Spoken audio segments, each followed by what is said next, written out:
Les ETF, c'est pas de l'investissement intelligent, c'est de l'investissement en pilotage automatique.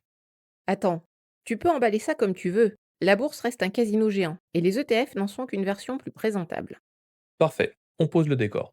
On a déjà fait une capsule sur les actions, une autre sur les obligations. Ici, c'est la troisième et dernière.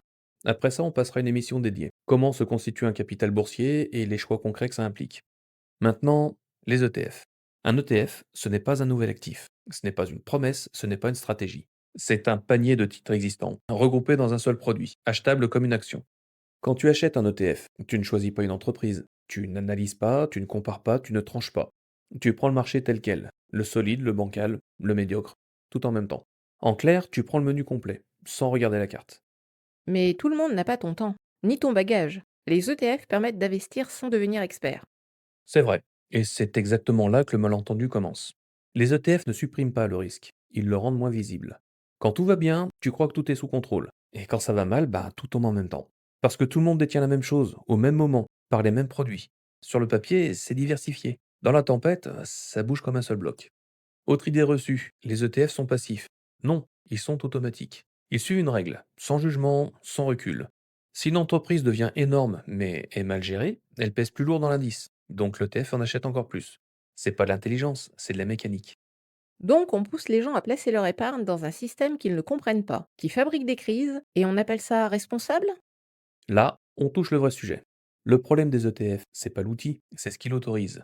Ne pas savoir ce que tu possèdes, ne pas savoir pourquoi ça monte, paniquer quand ça baisse, vendre avec les autres, revenir avec les autres. Ce n'est plus de l'investissement, c'est du comportement de foule. Et soyons clairs, ce n'est pas l'ETF qui fait ça, c'est la façon dont toi, tu l'utilises. Les ETF ont rendu la bourse accessible. Très bien. Mais ils ont aussi rendu l'irresponsabilité confortable. Pas parce qu'ils sont mauvais, parce qu'ils sont faciles. Moins de réflexion, moins de compréhension, plus de volume, plus de mouvements violents. La bourse n'a pas été calmée, elle a été institutionnalisée. Donc on finance toujours les mêmes logiques, les mêmes gagnants, mais à distance, sans jamais regarder ce que ça produit vraiment. Exactement. Un ETF, c'est qu'un outil, rien de plus. Et comme tous les bons outils, il est excellent quand il est compris, et dangereux quand il est utilisé les yeux fermés. Ça ne te rend pas meilleur investisseur, ça amplifie juste ce que tu es déjà. Si tu réfléchis, il amplifie ta rigueur. Si tu dors, il amplifie ton aveuglement. Si tu sais ce que tu fais, un ETF peut être redoutablement efficace. Par contre, si tu sais pas ce que tu fais, il va te simplifier la vie, jusqu'au jour où le marché te réveillera brutalement. Comme je le dis toujours, la finance est simple, gérer les conséquences, beaucoup moins. Si ça t'a fait réagir, écris-le en commentaire. Contredis-moi ou défends les ETF. Et abonne-toi. La prochaine émission, on arrête la théorie. On parle de choix concrets et de responsabilité réelle.